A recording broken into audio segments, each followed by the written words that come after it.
Psalm 55, verse 22, cast your burden on the Lord, and He will sustain you, and He will never permit the righteous to be moved. Happy and blessed Sunday, everybody! Magsitayo po tayong lahat, and let's welcome each other with the love of the Lord.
Everyone to our second Jesus celebration this morning.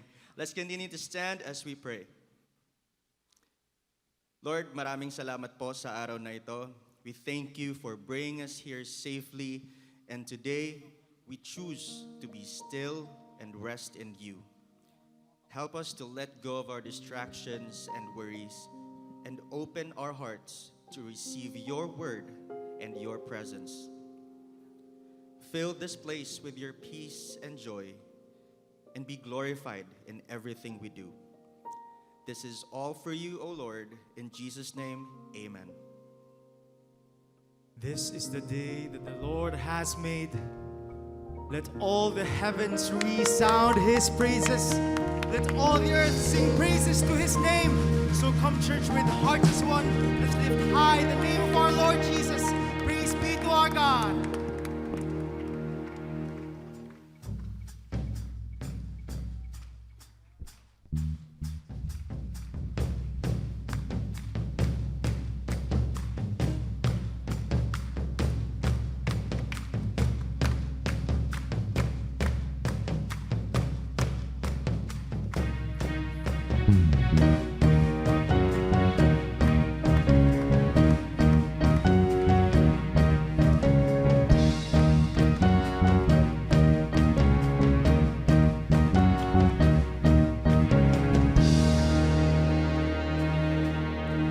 Isang awit, isang tinig sa isang Panginoon.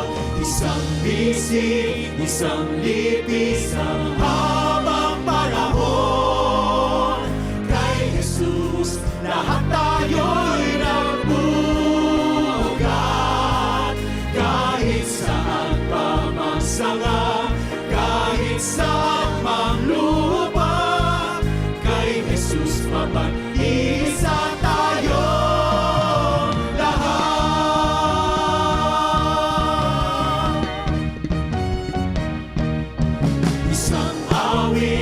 isang tinig sa isang Panginoon, isang bisig, isang libis sa habang panahon.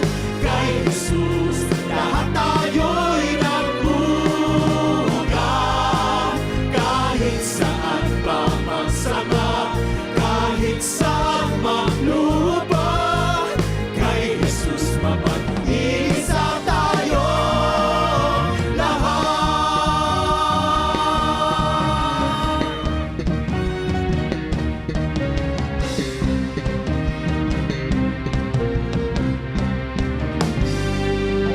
Kahit pa man iba't ibang dalangin, dinirinig ng isang Diyos natin. Kahit mga salibong pagkitain, nagtatangi ang pinagbibitagan natin. Kahit naman sa sari-saring awit, pinapupurihan lang ay isang langit. Kahit pa man sa bilang ng salita, sa iisang Diyos sumasamba. Halina sa banal niyang tahanan, may isang dalangin pagsamo sa Diyos natin, may isang awitin, si Kristo'y purihin. Isang awit, isang tinig sa isang Panginoon, isang bisig, isang libis sa habang panahon. Kay Jesus, lahat tayo'y nagbubuga, kahit saan pa magsama, kahit saan maglupa.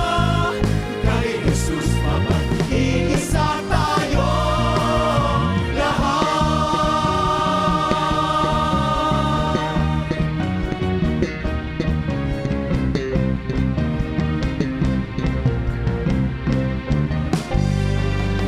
Kahit pa man iba't ibang dalangin, dinirinig ng isang Diyos natin. Sa ating mga nagsasalamat, hindi mag-isang inasal. Kahit naman sa sari-saring awit, pinapupurihan lang ay isang langit. Kahit pa man sa bilang ng salita, sa isang Diyos sumasamba. Halina sa banal niyang tahanan, may isang dalangin pagsamo sa Diyos natin, may isang awitin, si Kristo'y purihin.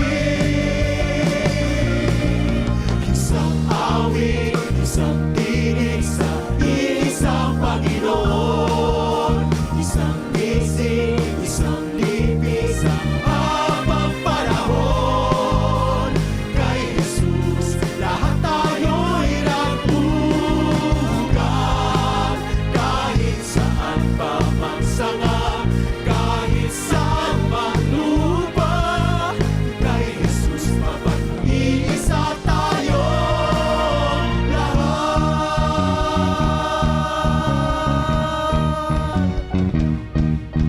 Isang awit, isang tinig sa isang Panginoon, isang bisig, isang libis sa habang panahon. Kay Jesus, lahat tayo'y nagbubuga, kahit saan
Biyaya niyo ay sagana, mapag-alog at mapagkalinga. Dakila kayo, aming Ama. Kayo'y nagmahal sa akin ang lubos, ang nagligtas at tubugos. Purihin kayo, O Apo Diyos. Aming Ama na mapagmahal, kayo'y tataas at itatanghal. Sa inyo ang parangal. Aming Ama na walang hanggan, kayo ang gabay sa patutungan. Awa niyo'y walang hanggan.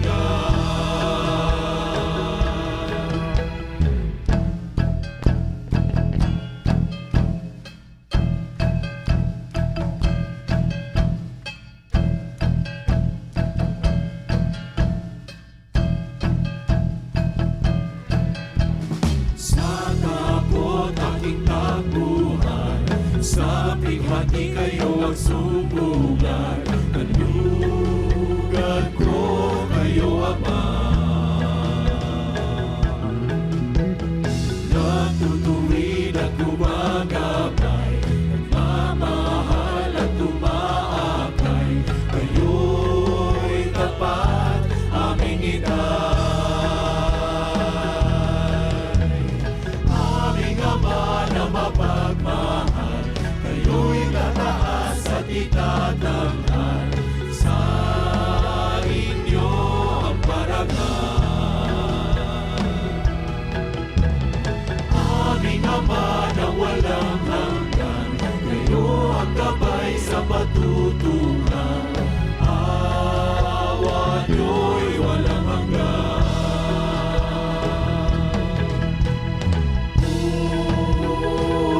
Purihin ka,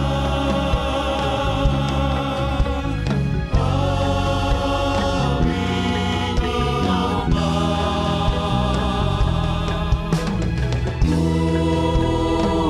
Purihin ka,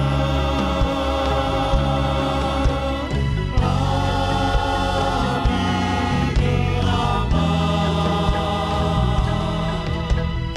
Aming Ama na walang hanggan, kayo'y tataas at itatanghal. Sa inyo ang parangal.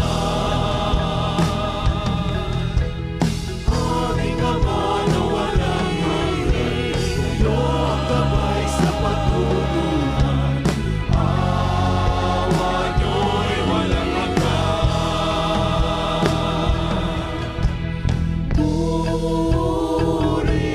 Purihin ka, aming Ama. Purihin ka, aming Ama.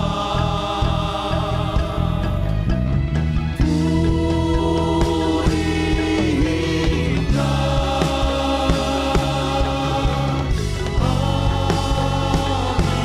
aming Ama. Purihin ka,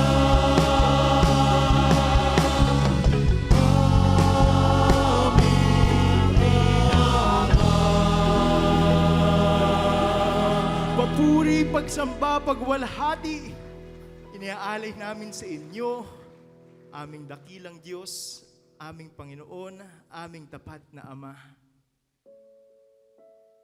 Truly, Lord God, we thank you that you are faithful through all the ages. Sa lahat ng panahon, Panginoon, ano man ang aming pinagdaraanan, alam namin na kayo ang Diyos na tapat. Kayo ang Diyos na laging nariyan para sa amin. Umaakay, gumagabay, nagmamahal sa amin, O Diyos. Lubos ang aming pasasalamat. Tunay nga na kayo ang Diyos na tapat. In our victories, in our failures, in our successes, Lord God. Sa inyo lamang namin iniaalay ang lahat sapagkat kayo ang sentro ng aming buhay. Dalangin namin na ang inyong liwanag, ang patuloy na makita, ang inyong pagmamahal na sa aming pag-aawit ng aming pinakamataas na papuri at pasasalamat sa inyo. Ang dalangin lamang namin, O Diyos, na malugod kayo sa amin.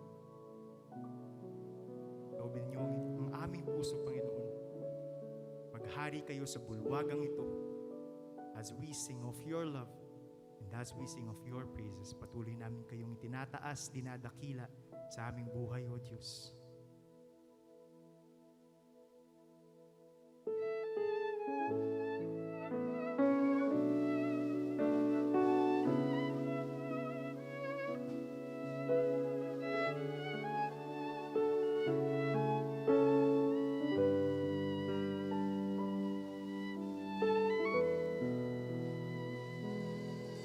Sa iyong paanan, ako yumuyuko, ang aking kabuuan sa iyo ay isinusuko.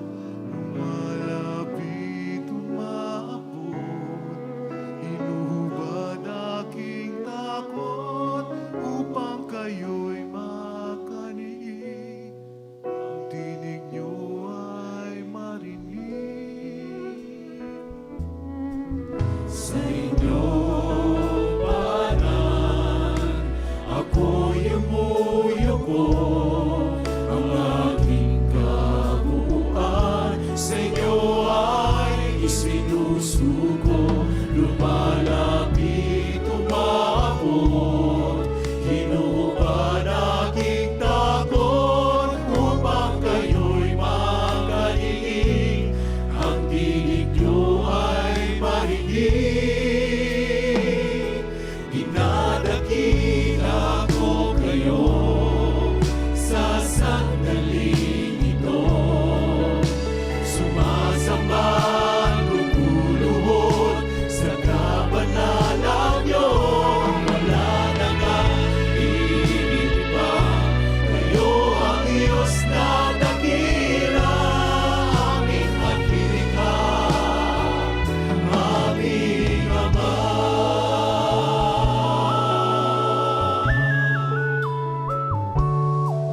Sa inyong paanan, ako'y yumuyuko, ang aking kabuuan sa inyo ay isinusuko.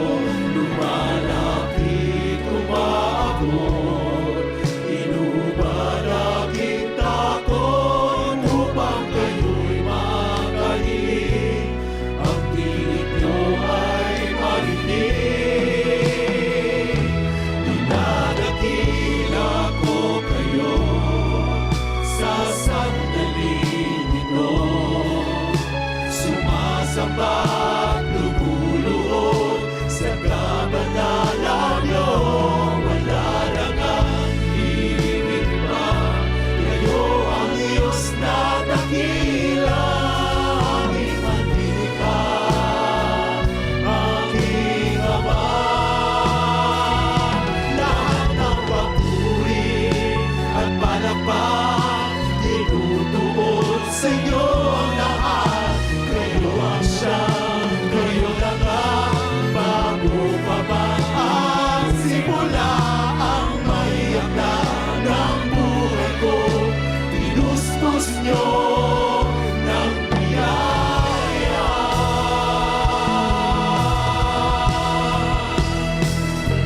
Dinadakila ko kayo sa sandaling ito. Sumasamba ang lumuhod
will sing your praise, oh Lord our God.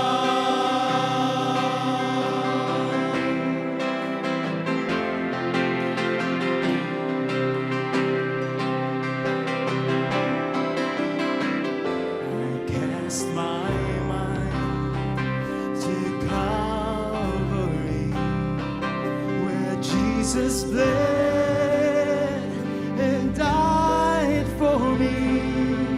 I see his wounds, his hands, his feet, my Savior on that rugged tree.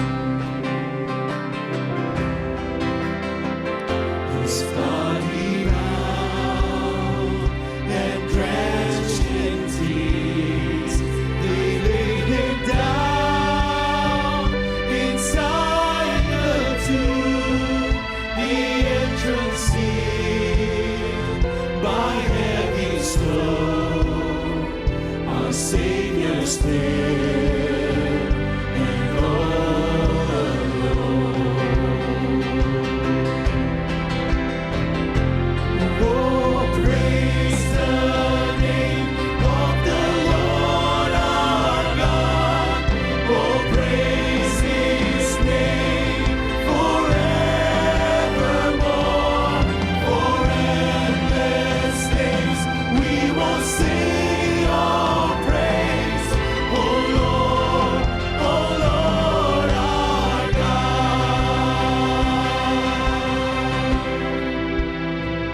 Then on the third, at break of dawn, the Son of Heaven rose again.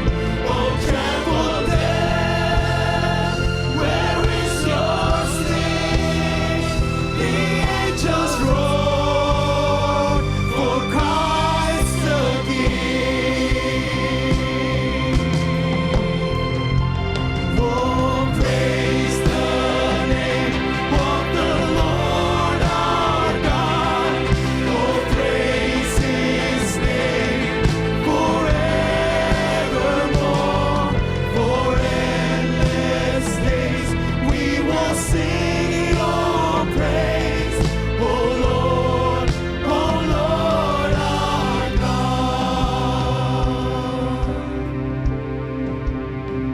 He shall return in robes of white, the blazing sun shall pierce the night, and I will rise among the saints, my gaze transfixed on Jesus' face.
your name, Father.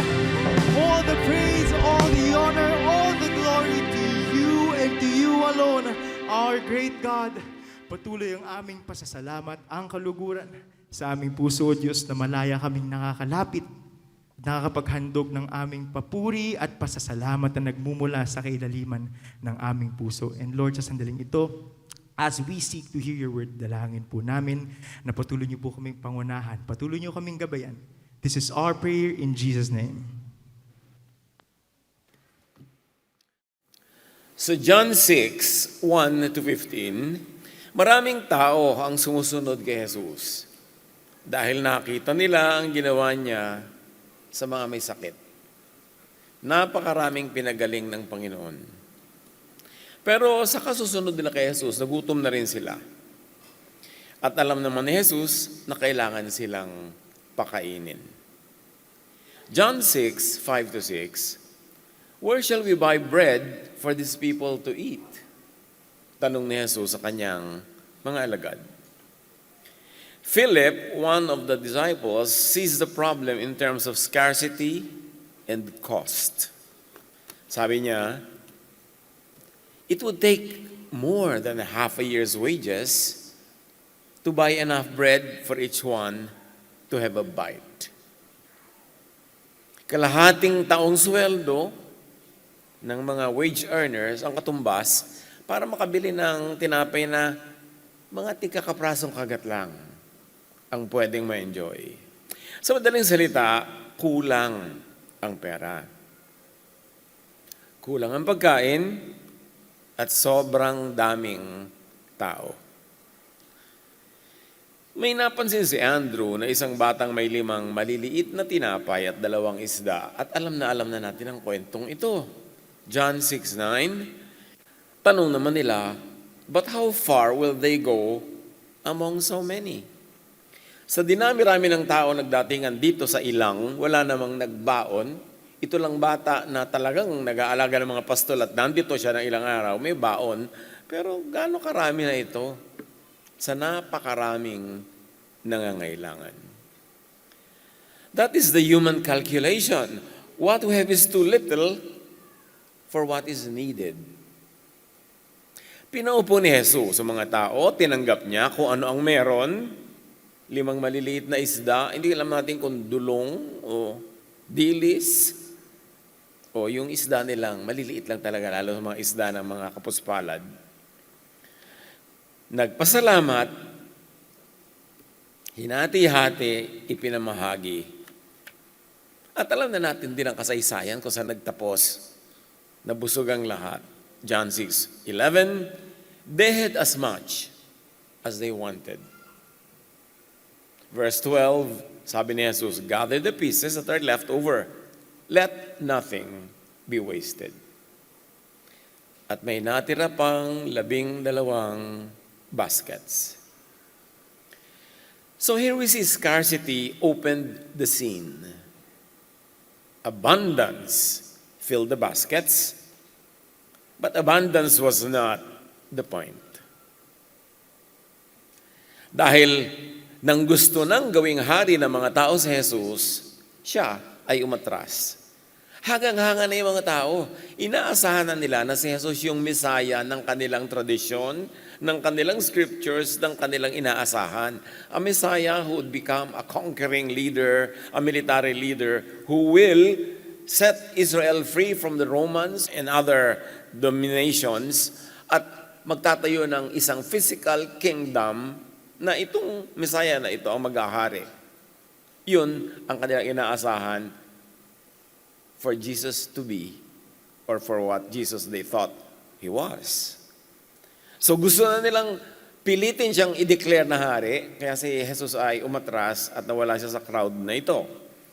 Verse 15, Jesus withdrew again to a mountain by himself. He would feed the crowd, but he would not exploit their dependence to seize power and rule over them. Hindi niya ito-turn yung kanyang popularity into political power. Yung kanyang spiritual strength, hindi niya ipapagamit to politics or to military agenda. He filled their stomachs, but he would not feed on their dependence. Bread is daily. What is sustaining your life? Salamat, Panginoon. Balik-balikan man namin paulit-ulit ang kwentong ito. Hindi maubos-ubos ang aral. Kaya ngayon man, humihiling kami ng dagdag na kaliwanagan, pangunawa, pagbubukas at pagpapalawak ng isip upang makamit namin ang pagpapalang inilaan mo sa lahat ng tutunghay muli, pabalik-balik sa kwentong ito. Be our teacher. Be our leader. Teach us. Father, we thank you. In the name of Jesus, your Son, our Lord, our teacher. John 6:11-13, Jesus then took the loaves, gave thanks, and distributed to those who were seated as much as they wanted. He did the same with the fish. When they all had enough to eat, he said to his disciples, "Gather the pieces that are left over, let nothing be wasted." So they gathered them and filled 12 baskets with pieces of the 5 barley. And after those, the people had eaten. So the crowd was fed. Pero hindi dito nagtapos ang kwento. John 6:22-27, kinabukasan, hinanap ulit ng mga tao si Jesus. Napansin nilang wala siya ron. At hindi rin naman siya sumabay sa mga bangkang sinakyan ng mga disciples na umalis na sa lugar na yon at lumipat na. So, sumakay ang mga taong ito sa kanilang mga bangka at pumunta sa Capernaum para hanapin doon si Jesus. Talagang sinusundan-sundan nila. When they finally found him, they asked, John 6:25, "Rabbi, when did you get here?" Pero hindi sinagot ni Jesus ang tanong nila. Verse 26, "Very truly I tell you, you are looking for me not because you saw the signs I performed, but because you ate the loaves and had your fill." Jesus reads the spiritual hunger beneath the physical hunger, but the people were only aware of their physical hunger.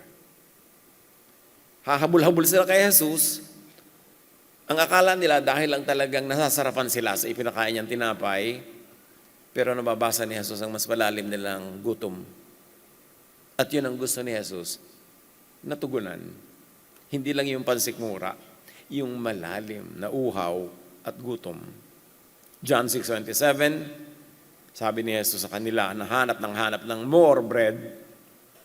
"Do not work for food that spoils, but for food that endures to eternal life." So Jesus refuses to let physical satisfaction become the whole reason for following him. The meal satisfied hunger, but the sign pointed beyond it. Hindi lang yun ang agenda na magpakain. So huwag lang hanapin si Jesus dahil may bread na nakukuha sa kanya. Tayo, ano bang nakukuha natin kay Jesus? Anong napapala? Dapat nating sukatin. Hanggang tiyan lang ba yun? Hanggang kung ano-ano mga basic needs? Hanggang kung ano-ano mga physical needs? O talaga namang hinahanap natin si Jesus dahil alam nating may mas malalim pang mararating ang pagpapakain niya sa atin. At sabi ni Jesus, "Seek what does not spoil." Napapanis yan. Ilang oras lang, lipas na ang talab ng pagkain yan. Ganyan, huwag yan ang habulin nyo. Meron pa kayong dapat hanapin sa akin. At habang naririto ako, hanapin nyo na. Dahil gustong-gusto kong ibigay sa inyo. Some things satisfy momentarily appetite. Only some things sustain life. They came back looking for another meal. Jesus offered them a different kind of life. Ang hinahanap nila, isa na namang kainan. Ang iniaalok ngayon ni Jesus, isang bagong buhay. Hindi lang kainan moment. Ang problem, ginagawang star ang kaya lang magbigay ng temporary relief. Maging sa ating mga buhay, ginagawa nating star, yung ang binibigay lang sa atin ay panandalian. Panandaliang saya, panandaliang satisfaction, panandaliang pleasure. Yun ang ginagawa nating sentro Madalas yan. Kasi nagbubulag tayo.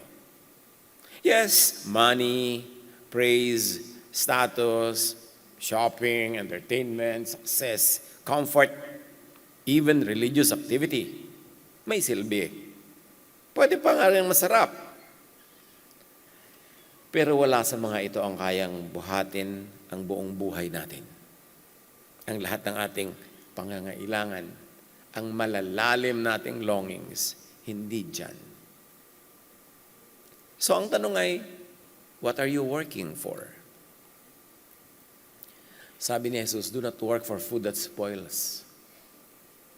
What are we really working for? Even in our religious quest, ano ba talaga ang pakay natin? Ba tayo nag-church? Bakit tayo dumadalo sa mga Bible study? Nagvo-volunteer pa for ministry? Ano ba talaga ang hangad natin? People can be hardworking and still be feeding the wrong hunger. Yung ay, doon tayo mag-church, masaya. Anong hunger ang hinahanap mo sa iyong religious activity, sa iyong spiritual activity? Pwede kang pagod na pagod, pero malnourished pa rin ang loob. Pwede kang puno ang kalendar, pero gutom pa rin ang soul. Huwag tayong malibang.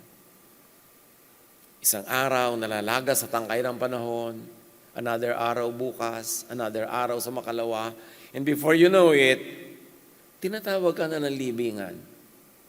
Naubos na yung buhay, pero saan mo inubos? Marami tayong pinagsisikapan, ano naman ang ating nakamit? So ang tanong, hindi lang masipag ba ako? Mas mahalaga, ano ang ipinupundar ng pagod ko? Lahat naman tayo marunong magpagod, magpagal, magsikap. Anong naipupundar nun? Sabi ni Jesus, do not work for food that spoils. And that food could mean anything na hindi panandalian, hindi malalim, hindi eternal. Huwag nyo dyan sayangin ang oras nyo. Kaya ang sabi niya, seek first His kingdom and His righteousness, and all this will be yours. What is the kingdom? Sabi niya, gather for yourselves treasures in heaven. Akala naman ng iba, yung heaven, ibig sabihin yung church nila, yung religion nila, at ang gather for yourselves treasures in heaven, na ihulog mo lahat ang hikaw mo sa buslo. Ibigay mo lahat ang pera mo sa simbahan. Ubusin mo lahat ang iyong time, talent, and treasure. Yung ba yung heaven? Gather for yourselves treasure in heaven. But heaven is not a place beyond the clouds. Sa definition ni Jesus, at pag sinuri natin ang mga katuruan niya, that heaven is your mind and heart. And when Jesus says, gather for yourselves treasures in heaven, sinasabi niya, ang payamanin mo ang iyong isip at ang iyong damdamin. Hindi ang iyong bulsa. Kasi pwede ang yaman-yaman ng bulsa mo, tapos hikahos ang iyong isip, dukha ang iyong damdamin, pulubi ang iyong espiritu. Sabi, gather for yourselves treasures in heaven. And how do you do that? Yan ang laman ng pag-aaral na ito. Si Solomon, pinakamatalino sa lahat, sinabi sa Ecclesiastes 4:6, better one handful with tranquility than two handfuls with toil and chasing after the wind. Yun na naman, treasure in heaven. Ano ba yung tranquility? Saan ba nandun yun? Sa puso tsaka sa isip. Kasi sabi ni Solomon, mabuti pa, konti lang, pero inilalagay naman sa puso at isip. Pero ang dami-dami, pero paghahabol lang sa hangin. Hindi siya matalino for nothing. Sabi niya, piliin ninyo kung ano ang nagbibigay ng kapayapaan. Okay, ang dami mong pwedeng maihain, ang dami mong pwedeng maging pera, ang dami mong pwedeng ma-impok. Pero may kakambal ba yan na kapayapaan o gulo? Huwag ka malito. Gather for yourself treasure in heaven, in your heart and mind. And the treasure is peace, rest, love. Walang tutumbas sa kayamanan ng peace of mind. Yung payapa ang loob, tahimik ang puso, yan ang pinakamayaman sa lahat.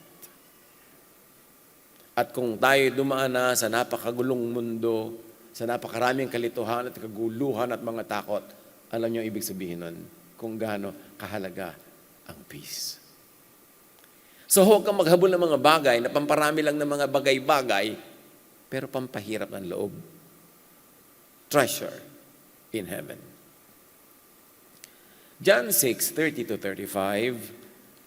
Kaya binalikan nila ang kwento ng mana. Yung mga tao kasi, dahil tinapay ang habol-habol nila, inungkat nila ang kwento ng pagpapakain sa disyerto nung unang panahon. The bread their ancestors ate in the wilderness. They asked for another sign from the old bread story. And Jesus shifts the question from bread to its true giver. Ang ganda ng paglipat-lipat ng mga kahulugan eh. Mula sa tinapay, dinala ni Jesus ang kwento sa nagbibigay ng tinapay ng buhay. Don't focus on the bread. Let's talk about the bread giver. And let's talk about the true bread that comes down from heaven. John 6:30-31, what sign then will you give that we may see it and believe you? Sabi ng mga tao, what will you do? Then biglang binalik lang usapan sa tinapay. Our ancestors ate the manna in the wilderness. Sabi nila, si Moses may mana, may tinapay. Ikaw, what can you give us?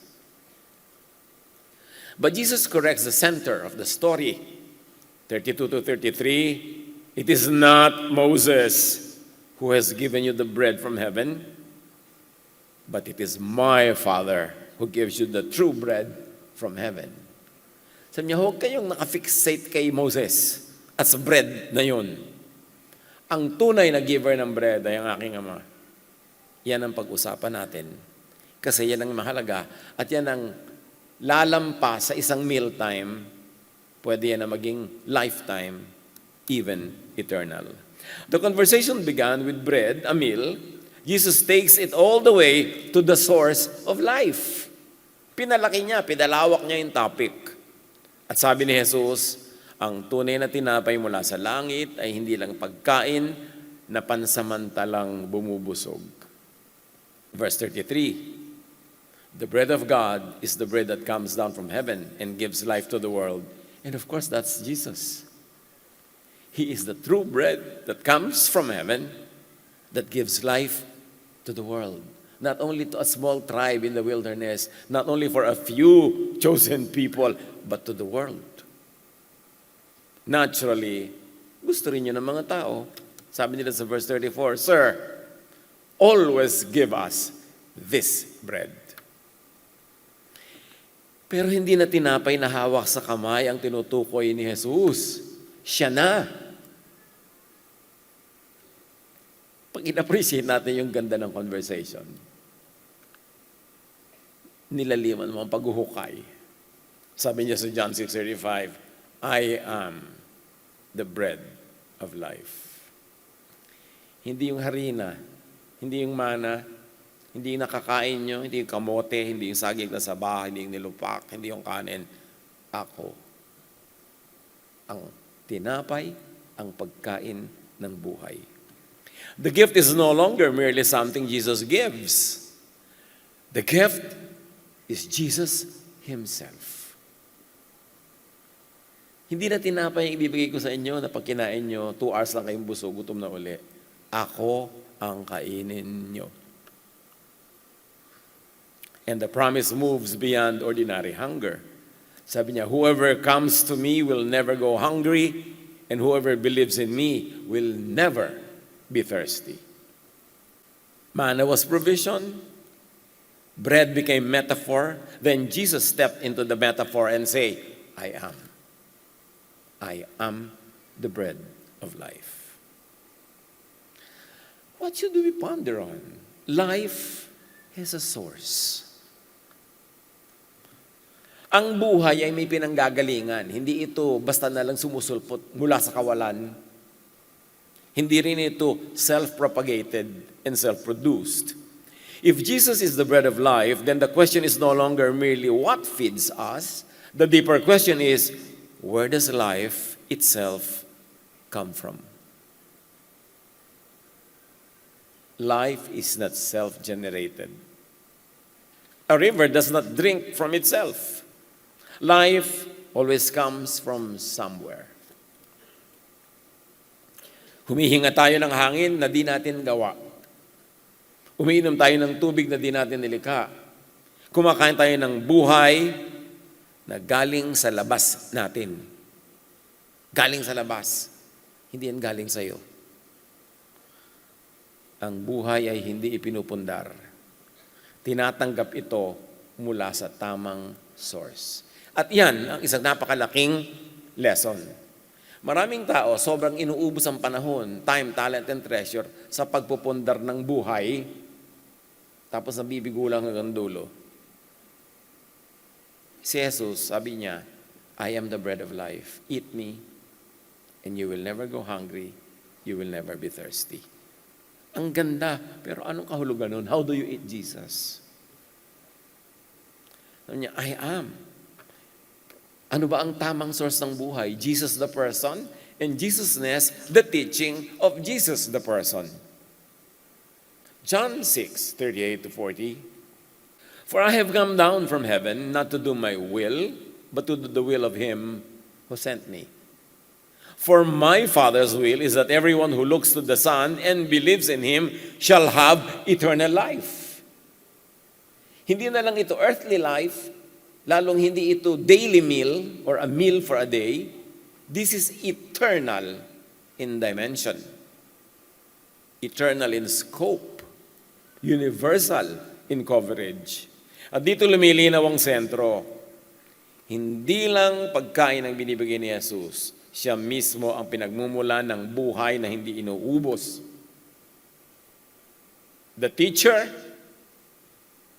and the teachings of that teacher is the bread of life.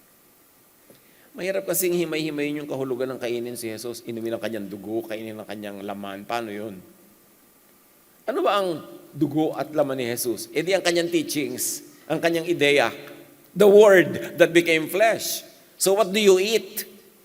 You eat the teachings of Jesus. You drink the teachings of Jesus because this is the bread and water of life. And where do you go for life? Maganda, examine natin ang sarili natin because lahat tayo gusto natin ng buhay. Saan ka nagsasource? Where do you subscribe? Saan ka kumukuha? Saan ka sumasalok? Saan ka humuhugot? Belief ba in Jesus? In the bread of life? Or in something and someone else? Belief becomes visible in where we return when pressure rises. Pag sobra ang pressure ng buhay, saan kayo humuhugot ng lakas? Sa alak? Sa drugs? Sa shopping? Sa papa? Kanino? Kung natatakot, saan ka kumakapit? Sa pera? Sa savings? Kaya sa takot mong matakot, puro pera ang inaatupag mo. Pero napapatunayan naman all throughout time na hindi yun nagiging sapat sa taong talaga natatakot Tuwing pagod, saan ka bumabalik para kumuha ng pahinga? Pag hindi ka napapansin, ano ang bumubuhay sa'yo? Pagka yung mga inaasahan mo ng mga karakter sa buhay mo ay bibigyan ka ng lakas, pag-ibig, panahon, at nabigo ka, saan ka susuling? Pag may kulang, ano ang pinupuno mo agad? Saan at kanino ka humuhugot ng lakas. Madali kasi sabihin Jesus is my Lord and my Savior. Yung iba, alam mo, nung nakilala ko si Lord, talaga nakilala mo si Lord Nung nakilala ko si Lord, nung ganong date. Tapos ngayon, kung may pangailangan ka, kung saan ka sumusuling, kung ano pinaggagawa mo, tapos sasabihin mo, nakilala mo. Kung sa labas lang nang gagaling ang supply, madaling gumuho ang loob pag nagbago ang labas. Kung sa isang tao lang na minahal mo, inasahan mo, idinambana mo at pinoon mo, doon ka humuhugot ng lahat. Tapos nawala siya, nagtaksil sa'yo, o kaya matapat, pero biglang sumakabilang buhay, paano ka na? Kung sa kapwa-tao, sa material things lang yung bread mo, ano mangyayari? Kaya maraming tao, kahit relihiyoso, biglang may nangyari, nawalan ng negosyo, natanggal yung bahay, inanod ng ilog, biglang naglalakad na sa breakwater. Nawala na ng center. Kasi ang center pala niya, hindi yung bread of life. Yun lang pandiunan. Yung pandikoko na nakukuha kung saan-saan. Matthew 6:11 and 34, give us today our daily bread. Daily bread. Therefore, do not worry about tomorrow, for tomorrow will worry about itself. Each day has enough trouble of its own. Daily bread is a day's bread for today. Kailan? For today. At yun ang sinasabi ni Jesus. Ganito ang prayer nyo dapat. Ganito ang inyong mithiin, ang inyong lunggati. Give us this day our daily bread. And what is that bread? The bread of life. Jesus. The teachings of Jesus. Give us today your teaching na akma sa need ko ngayon. Give me today your teaching na magpapalakas sa akin, magpapalawak ng aking isip, ng aking puso, yung teaching na kailangan ko, hindi lang para mabuhay, kundi para bumuhay din ang kapwa na naghihingalo. Give us today our daily bread. Kaya sabi sa Proverbs 38, give me neither poverty nor riches, but give me only my daily bread. Ang problema sa maraming tao, hindi lang daily bread ang gusto, weekly bread, monthly bread, yearly bread, lifetime bread, ilalagay nila sa kanilang warehouse. And not only that, hindi pa sapat yun. Kailangan meron silang bread hanggang kaapu-apuhan para mabigyan ng lahat ng mga hindi pa dumarating dito sa mundong ibabaw, agawan ng iba, ipunin yun at ipagkaloob sa mga hindi pa dumarating na mga anak at mga apo. Tapos wala pa rin naman na nangyayari sa buhay. Di kailangang buhatin ngayon ang lahat ng dalahin bukas. Ang needs ng bukas, may provisions bukas. Hindi ngayon. Di rin kailangang busugin sa kasalukuyan ang lahat ng gutom kahapon. Yung mga nagutom sa attention nung araw, nung bata pa, kung kani-kanino ngayon kinukuha ang takot-takot na attention. They steal, beg, or borrow attention just to compensate for the attention they never got in childhood. Tapos na yung childhood, move on. Huwag mo nang singilin ang ngayon para sa mga utang ng kahapon kasi hindi yun mababayaran. Di na kailangang hanapin sa isang tao ngayon ang lahat ng pagmamahal na hindi na ibigay sa iyo ng lahat ng tao kahapon. Mamahalin niya ako para sa inyo lahat na hindi nagmahal sa akin. Huwag siyang gayahin. Inassign sa isang lalaki ang lahat ng pagmamahal na hindi daw naibigay sa kanya ng lahat ng tao nung past. Ano? Sa kahahanap ng ganun? You are headed for disaster pagka ganyan. Sasabihin mo sa boyfriend mo o sa girlfriend mo, mahalin mo ako. Para sa lahat ng pagmamahal na hindi ko nakatanggap mula sa aking mga magulang, sa mga ninong at ninang, mga kapatid, pinsan, kapitbahay, kabarangay, classmate, aatrasan ka. At kung papangakoan ka nun, ka maniwala, mabibigo ka lang. Failure ang kasunod ng ganitong expectation. May mga gutom na di kayang busugin ng iisang magpapakain, lalo kung ito ay pakainin din lang. Bakit ka aasa dun? Si Jesus, ang bread of life. And let's not be abstract about it, kasi mahirap maintindihan pag abstract, mahirap apply. Ang teachings ni Jesus, ang bread of life. Nandun ang wisdom, nandun ang guide, nandun ang manual kung paano mabubuhay, hindi lang sa mundong ito, kundi kung paano magkakaroon ng buhay na walang hanggan. Yun ang pag-aralan. Yun ang bigyan ng focus, hindi kung ano-ano. Hindi mga religious garbage and details. Ang thing is, ano ba ang bread ni Jesus for me today? Ano ba ang teaching niya? Anong wisdom niya? Yun ang kailangan ko ngayon. Yun ang aking kakainin ngayon. Pag ipinapasa natin sa kasalukuyan ang lahat ng kulang sa nakaraan, lahat ma-stress, mabibigo, mapapagod. May mga bagay na sapat para lang today, pero kulang pag nilagay mo today at tomorrow pa. Pang today yon. Kaya kailangan natin doon ng faith.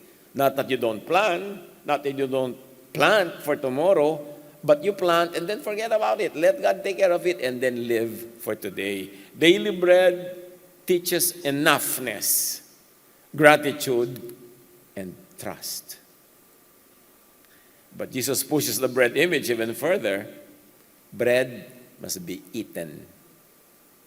John 6:53 to 57, Jesus said to them, "Very truly, unless you eat the flesh of the Son of Man and drink his blood, you have no life in you. Whoever eats my flesh and drinks my blood has eternal life. For my flesh is real food, and my blood is real drink. Whoever eats my flesh and drinks my blood remains in me, and I in them. The one who feeds on me will live because of me." And remember, what is that blood? What is that bread? What is that flesh? The teachings of Jesus. Eating is a strong image of internalization. Jesus' blood and flesh, His teaching ang inumin at kainin, yun ang gawing food. Ano ba ang food ng ating isip? Yung matutulog ka na lang, manonood ka pa ng horror, o di yun ang food mo. Paggising mo, stress ang pupuntahan mo agad kung ano-anong mga news, kung ano-anong mga post ng mga nagmumurahan, nagkakagalit. Hindi yun ang food mo. Yun ang inilalagay mo sa iyong heaven. Paano magkakaroon ng peace kung ang kinakain ay trouble? Paano magkakaroon ng contentment kung ang laging pinag-uusapan ay yung nakaka-discontent? Paano matatahimik kung ang lahat ng pag-uusapan ay mga kapintasan, kabulukan ng kapwa? Yun ay pinapakain mo sa iyong isip. Ano ang ipoproduce niyan? You are what you eat. You become what you eat. Kaya sabi ni Jesus, eat me. Eat my word. Kung galit ang regular na kinakain ng isip, madaling galit din ang reflex. Kung comparison, sa iba ang daily diet mo, insecurity ang magiging bunga. Kung fear ang paulit-ulit na intake, lumiliit ang mundo dahil binabakura nito ng takot. But gratitude, truth, beauty, service, good company, rest, and wise work can slowly form another kind of person. Iyon ang pagkataong linangin. Yun ang pagkataong i-cultivate, i-develop. Yung taong palapit ng palapit sa truth, sa beauty, sa service, sa good company. What kind of person are you cultivating? Nalalaman mo naman kung ano yung pinandidilig, ano yung pinafertilize sa iyong isip.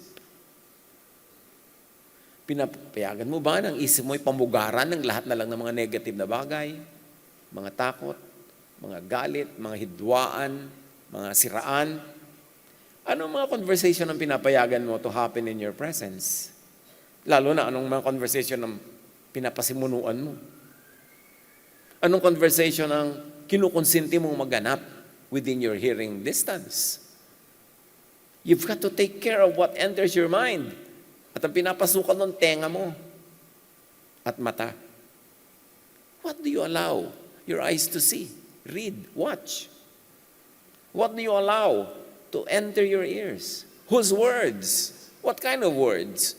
All of that, dapat binabantayan. Kasi yun ay pagkain. Pagkain din. Kung iniingatan natin ang mga pagkain natin para tama yung diet, para tama yung mga bilang-bilang ng mga calorie dyan at mga kung ano-ano pa, abay di dapat lalo mo pag-ingatan yung kinakain ng utak mo. Because your mind is your heaven. It is the kingdom of God. Paano ka nagiging kingdom of God? Di ba sabi ni Jesus, the kingdom of God is in you? Because the kingdom of God is in your mind, it's in your heart. Doon nag-ahari ang Diyos. Pero siya ba'y nag-ahari? Baka naman kingdom ng iba. So pinipili. On hearing this teaching that Jesus is the bread, that His blood is the drink, many of His disciples said, this is a hard teaching. Who can accept it? Ito yung gusto lang ng mga tao, yung madali maintindihan. Gusto lang nilang preaching, yung may joke, yung masaya, yung nakakaaliw. From that time, many of His disciples turned back and no longer followed Him. You see? Nung tinapay na harina, galing sa tinapay ng bata, nagustuhan, sinundan-sundan siya. Nung ang inaalok na ni Jesus yung mahalaga, yung tinapay ng buhay, sarili niyang dugo at laman ng kanyang mga ideya, mga teaching, tinanggihan. Ayaw nila. The weather changes. The teaching becomes costly. May cost kasi to eat the words of Jesus. May cost to let His teachings enter your ears. Because it will require a rearrangement of life. It will require realignment with the Jesus reality. And not many people are willing to realign with Jesus. They only want Jesus to provide a meal. So the people began to leave. Not one, not two, many. Then Jesus returns to the 12. You do not want to leave too, do you? Jesus asked the 12. Simon Peter answered Him, Lord, to whom shall we go? You have the words of eternal life. Aba, nakatch si Peter. You have the words of eternal life. Your words are bread that gives eternal life. So, kanino pa kami pupunta? Imagine kung ano nangyari sa buhay ng mga tumalikod kay Jesus dahil ayaw nila si Jesus as bread of life. Hindi sinabi ni Peter na, naintindihan ko na. Hindi sinabi ni Peter yon. Kasi hindi pa naman talaga naintindihan ng maraming bagay. Pero nagsisimula na siyang makaunawa. Ang sinabi niya, in thought, wala akong ibang pupuntahan. Kayo ba? May iba pang na-identify na marapat puntahan sa dinami-rami na nang nasubukan natin sa buhay na ito? Dapat by process of elimination, alam mo na kung alin ang food that doesn't work, kung anong food ang poisonous, kung ano ang laman tiyan lang, at ano yung malalim ang talab, nagpapapanatag ng loob, nagpapapayapa, nagpapahinga. Sabi ni Pedro, saan pa kami? Dito sa inyo may buhay. So fast forward to us today. What are we eating? Everyone is already feeding on something. May kinakain naman tayong lahat eh. Kaya lang, ano? Junk food ba? Nutritious food ba? Delicious food ba? There comes a time in one's growth to maturity na ang tanong na tungkol sa pagkain ay hindi kung masarap, kundi kung masustansya. Hindi na kung masarap sa bibig, kundi tama ba sa sikmura hanggang sa kaduluduluhang himay-may ng iyong laman? O masarap lang hanggang dila at pagkalunok mo, laso na? Dumadating tayo sa time na gano'n ang trato mo sa pagkain. Hindi lang masarap sa dila. Yung antitikas ng ulo, may diabetes na, kung makakain pa ng leche plan, banye-banyera. Pagkatapos, pag naghihingalo, Diyos ko, nasampu kayo. Sabi, hindi ako kasama ng sugar na kinain mo, huwag akong tanungin mo. Proverbs 27:7, one who is full loads honey from the comb. But to the hungry, even what is bitter tastes sweet. So what do you hunger for? We feed the body, but we also feed the attention, the memory, the desire, fear, imagination. We feed resentment, gratitude, relationships, and hope. What in you do you feed? Because that part of you that you feed is the part that will grow. It is the part that will rule over you. Do you feed pride or humility? Do you feed fear or trust? What is your diet? Daily diet. Every day we take in news and noise, praise and criticism, screens and conversation, hurry and silence, worry and beauty. One thing merely fills, another nourishes.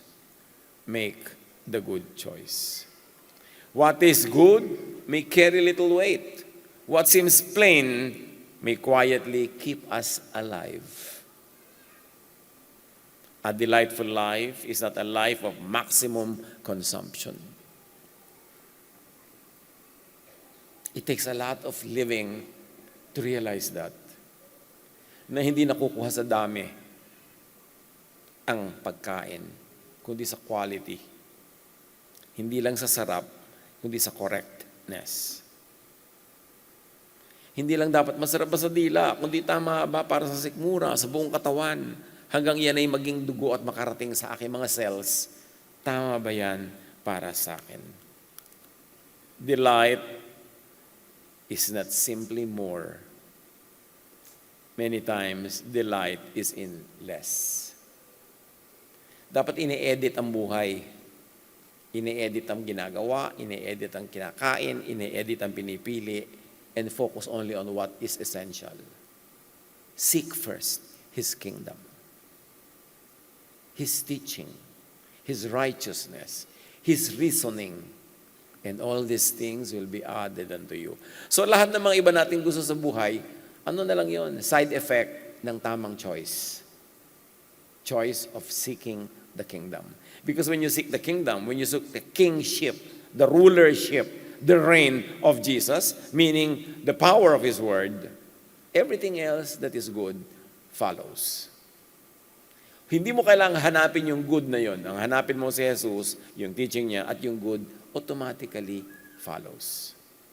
Sometimes the richer life is not the fuller hand, but the quieter one. The earlier we realize that, the earlier we will be spared from needless sorrows. Enoughness is the wisdom to recognize a gift. Gift yan eh. Dapat ma-recognize mo.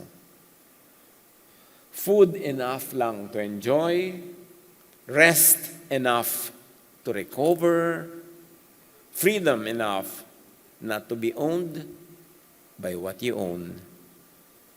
Are you owned by what you own? Paano nangyari yon? O, nagpagawa ka ng magandang bahay, hindi ka na ngayon makaalis, baka manakawan eh. Hindi owned ka by what you own. Magsusuot ka ng malalaking hikaw, tapos wala ka nang ginawa ko, di hawak-hawak na ganyan, may kasalubong ka, dahil baka lunukin ng kumari mo. Pag bineso-beso ka, you are owned by what you own. Dapat okay, gusto ko may maganda akong gamit, may maganda akong bagay, iingatan ko, pero in spite of pag-iingat, na hindi naman obsessive, nawala, di nawala. Ganon. Hindi yung Diyos mo yung mga bagay-bagay na yan, na pag nawala, para ka nawala ng buhay. Pagka ganon, pag dumadami ang iyong mga nagiging ari-arian, dumadami ang iyong amo.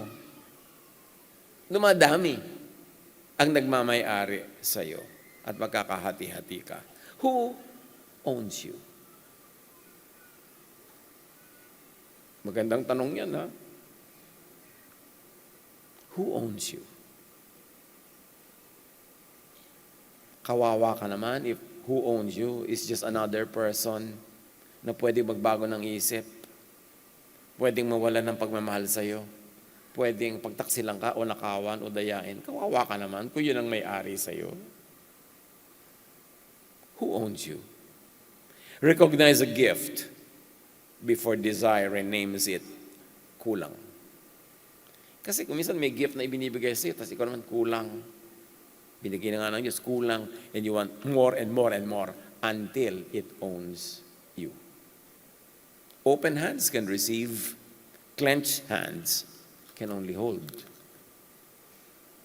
Receiving says, I have been given enough to live and enough to share, so receive. Grabbing says, I must secure more before I can be safe. Do not grab. Pag may sinunggaban ka at hinawakan at may grab, yung kamay mo hindi na free to receive blessings kasi may hawak eh. Your palm must be open to receive blessings.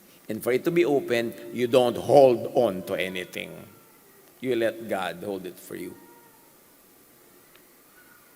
Hindi ka sobrang magbantay, magmay-ari, mag-possess ng tao dahil mahal mo siya. Mahalin mo lang at hayaan mo siya kung gusto niyang nandyan siya o wala. Pero para bantayan mo siya, pilitin mong nandyan siya, naging amo, naging Diyos. Who owns you? A delightful life learns to receive without becoming passive and to work without pretending that everything depends on us. No. Not everything depends on us. Because life is a gift. It is received. It is not produced. It can only be multiplied, so it could be shared, but never self-produced. Jesus gives that.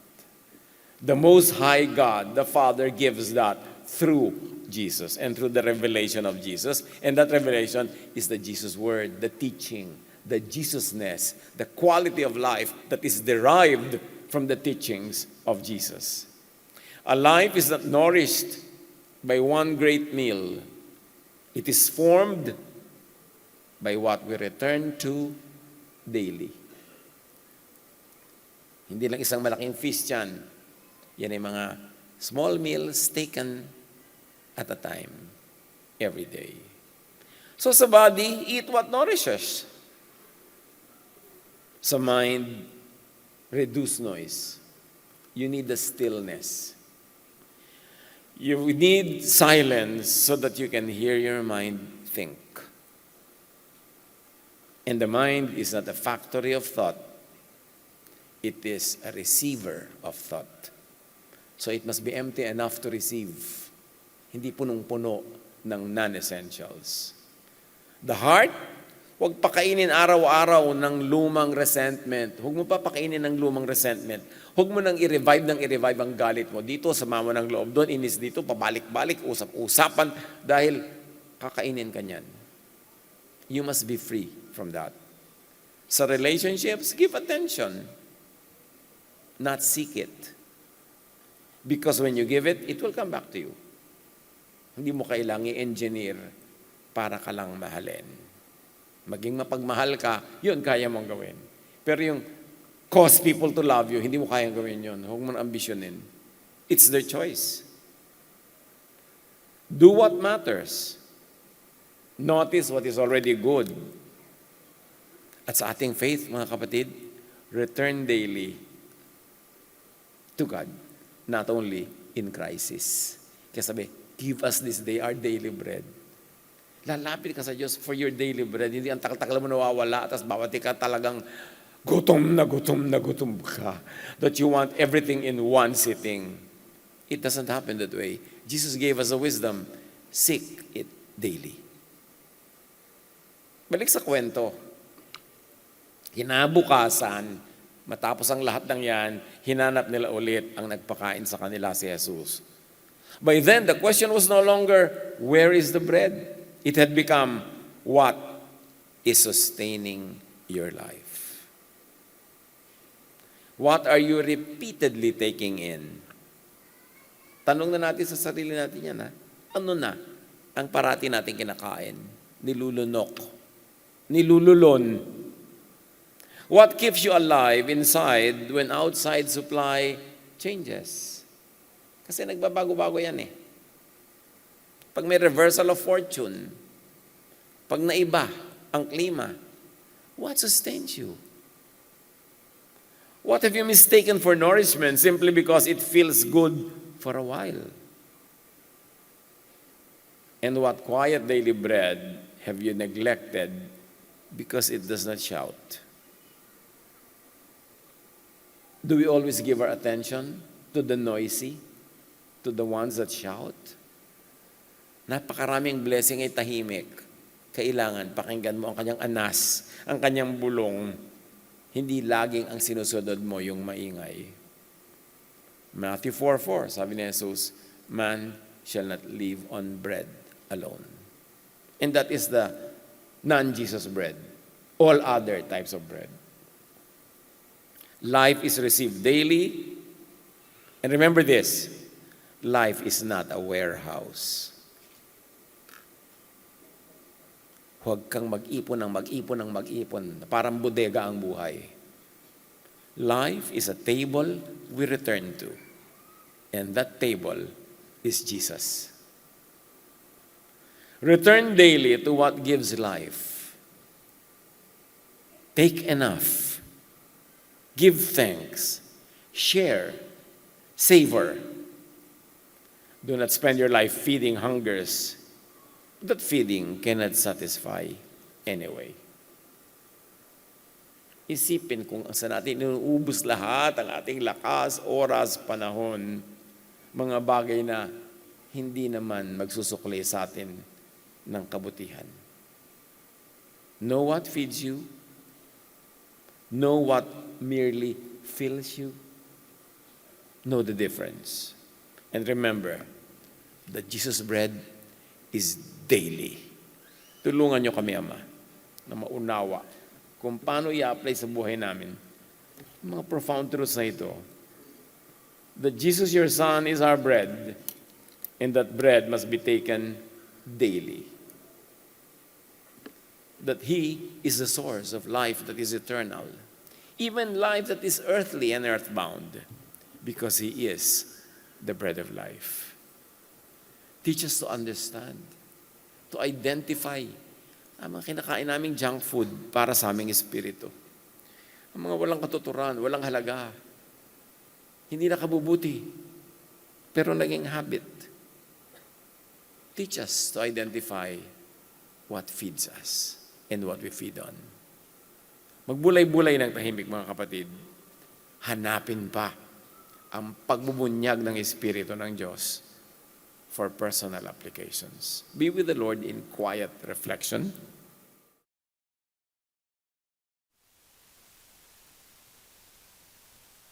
Heavenly Father, Ikaw ang bread of life namin. We thank You for this blessed day and for Your word that give us light, wisdom, and guidance in our everyday lives. With grateful hearts, we offer to You our offerings. Everything we have comes from You, and we thank You for the countless blessings, provisions, and we thank You for the countless blessings and opportunities You have graciously given us. May this offering be used to glorify Your name and bless others. May everything we do and everything we give bring glory and honor to Your name. We offer all this with grateful and cheerful hearts in mighty name and precious name of Jesus Christ. We pray.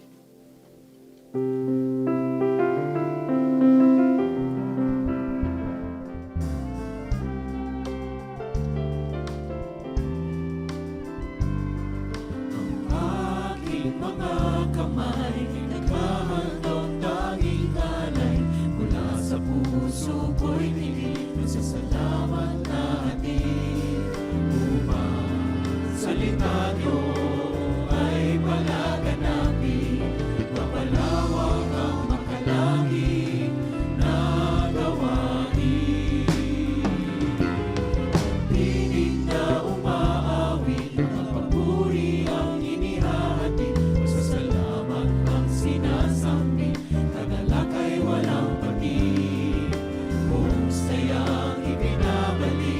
biyayang galing sa langit, bunga ng mayaman, inyong pag-ibig.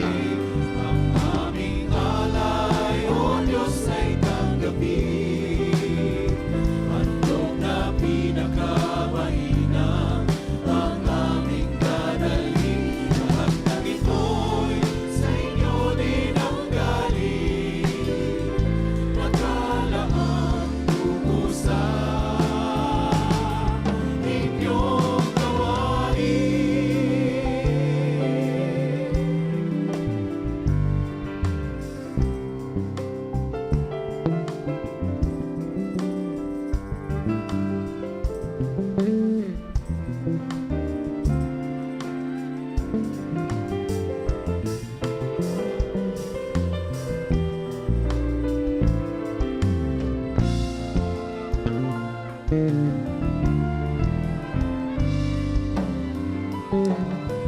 Aking mga kamay, naghahandog tanging alay, mula sa puso ko'y tigil, pasasalamat na hatid, upang salita niyo ay palaganapin, mapalawak ang makalangit na gawain.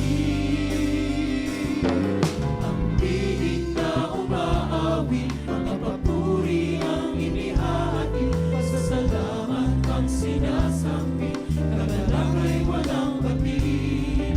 Buong sayang ibinabalik, mga biyayang galing sa langit, bunga ng kayaman, inyong pag-ibig.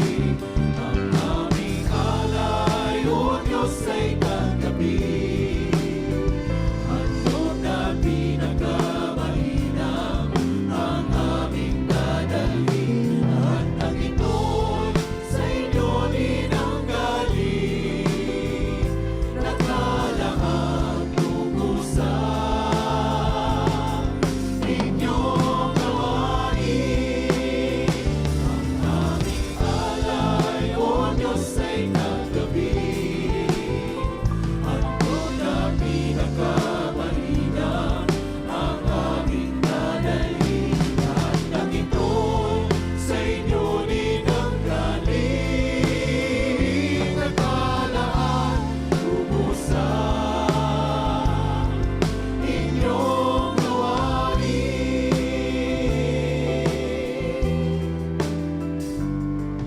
Luwalhati sa Diyos na may likha sa aming handog.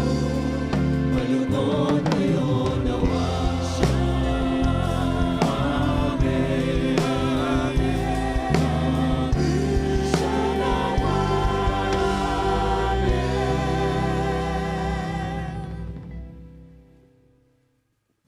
Ang katatapos pong mensahe ni Kuya Ed Lapis ay pinamagatang Bread is Daily, What is Sustaining Your Life?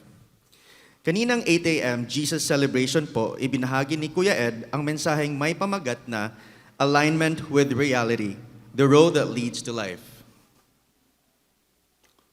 Ngayon naman po ay hihilingan natin ang ating mga kapatiran na first-time attendees, guests, at mga balikbayan na tumayo upang kayo ay aming makilala.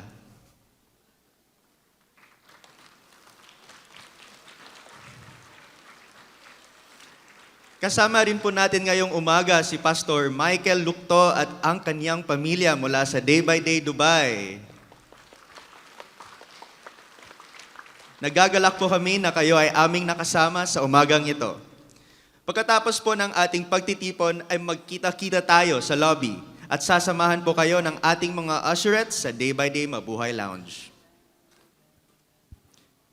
Tayo po ay magsama-sama sa Grand Bulwagan ng Panginoon one Sunday every month. Sa iba pong mga linggo at maging sa ibang mga araw, tayo po ay inaanyayahang dumalo sa ating mga mini bulwagan worship gatherings. Maaari po tayong kumuha ng kopya ng mga detalye at schedules ng mga mini bulwagan sa ating paglabas. Join our face-to-face adult Bible classes once a month sa second floor ng ating Bulwagan ng Panginoon, PICC. 8 a.m. at 10 a.m. ang mga oras ng klase. Maaari tayong dumalo sa Jesusness series at kaliwanagan classes para sa mga gusto ng deeper lessons at interested to join a ministry. At mayroon din tayong peer groups kagaya ng youth, men, women, at seniors. Ang ating children Bible classes, 8 a.m. at 10 a.m. din ang mga oras ng klase sa second floor ng ating bulwagan. Level 1 para sa 4 to 7 years old, Level 2 ang 8 to 12 years old, at Level 3 ang 13 to 16 years old. Mag-register lang po sa ating day-by-day education ministry table sa ating paglabas. Join a day-by-day sambahay, a weekly gathering and a home for small group Jesus study and fellowship. Para sa mga detalye, bisitahin ang sambahay table sa ating lobby. Join the Kaloob Philippine Music and Dance Ministry. To register, iscan lang po ang QR code na makikita sa Kaloob standee o kaya kumuha ng Kaloob flyer sa usher's table sa ating paglabas. Mayroon po tayong online paaralan ng buhay sa darating na August 29, Sabado, alas 5 ng hapon. Ang pag-aaral na ito ay patungkol sa assessment and management of common healthcare emergencies. Ang magiging tagapagsalita po dito ay ang ating volunteer worker at pastor na si Kuya Francis Tan Langit. Para sa iba pang detalye, makipag-ugnayan lang po kay Ate Lea Pakis sa 0917-852-0918 o kay Ate Loida Esteliore sa 0962-193-3071. Mayroon po tayong ginaganap na basketball fellowship para sa mga kapatirang 18 years old and above. Para sa iba pang detalye, mag-message lang po sa ating day-by-day FB page, Day-by-Day Jesus Ministries o mag-text sa 0917-549-2624. Para po sa updated schedules ng ating mga gawain, bisitahin po natin ang ating official Day-by-Day Facebook page, Day-by-Day Jesus Ministries. Ang PhilHealth po ay may yaman ng kalusugan program o YAKAP kung saan ang lahat ng registered members and dependents ay may free consultations, expanded laboratory tests, specialized cancer screenings, at mga libreng essential outpatient medicines kada taon. Hinihikayat po ang lahat na magpalista sa programang ito. Para po sa mga hindi pa nakaregister, ang ating day-by-day healthcare ministry ay mag-a-assist sa atin upang makapag-register sa YAKAP. Meron po tayo mga registration tables sa ating lobby. Magkikita po tayo muli sa ating Jesus Celebration, September 6, 2026, dito sa Bulwagan ng Panginoon, PICC. Para sa iba pang mga balita, panoorin po natin ito.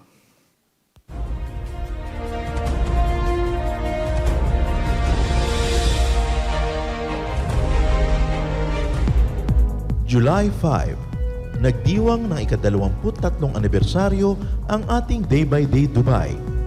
Kasabay din ito ang taunang pasalamat na may temang Love na Lang. Ang ating kapatiran sa Dubai, UAE ay pinangungunahan nila Pastor John Manyabo at Pastor Mike Lugtu.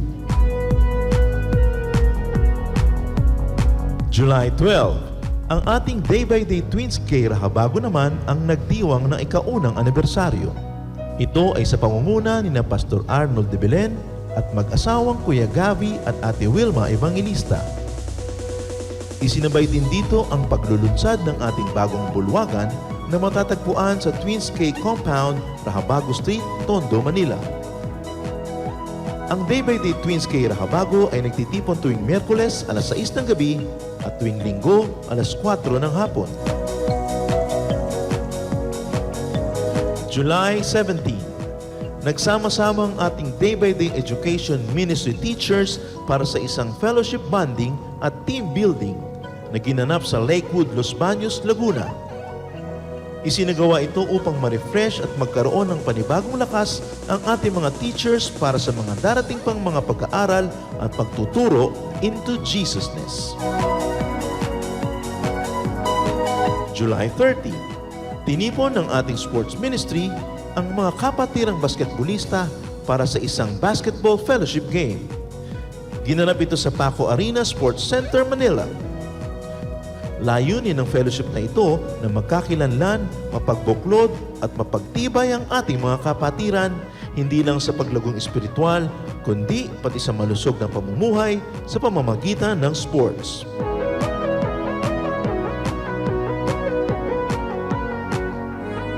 Nagsagawa naman ng baptism ang ilan sa ating mga day-by-day churches. Ang ating day-by-day liwanag sa pangunguna ni Kuya Melan Dilo-Dilo, ang day-by-day Sambahay Batangas na pinangungunahan ni Ate Rodeline Makalalad,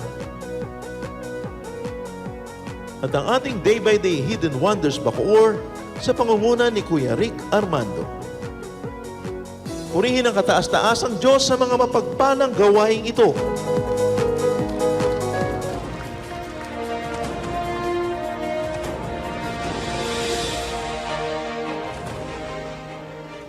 Hinihiling po natin na tayo'y tumayo.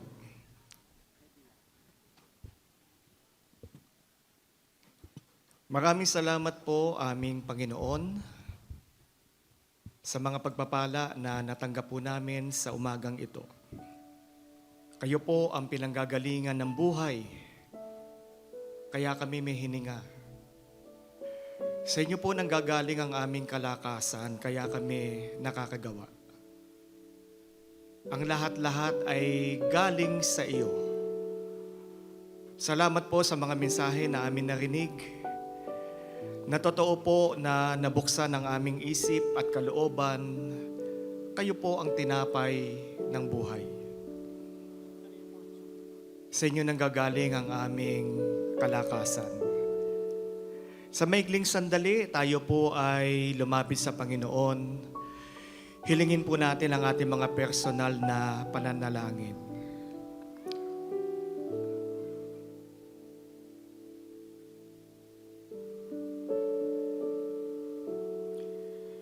Mga kapatid, sa ating pansamantalang paghiwa-hiwalay, baunin natin ang kapayapaan, ang pag-ibig ng ating Diyos. Ingatan tayo, samahan, na siya nagsabi, hindi tayo iiwan ni pababayaan man. Patuloy natin maranasan ang patuloy na pagliligtas ng ating Panginoong Hesus at ang pagkikipisa ng Espiritong Banal. Ito ang ating panalangin sa pangalan ni Hesus. Amen.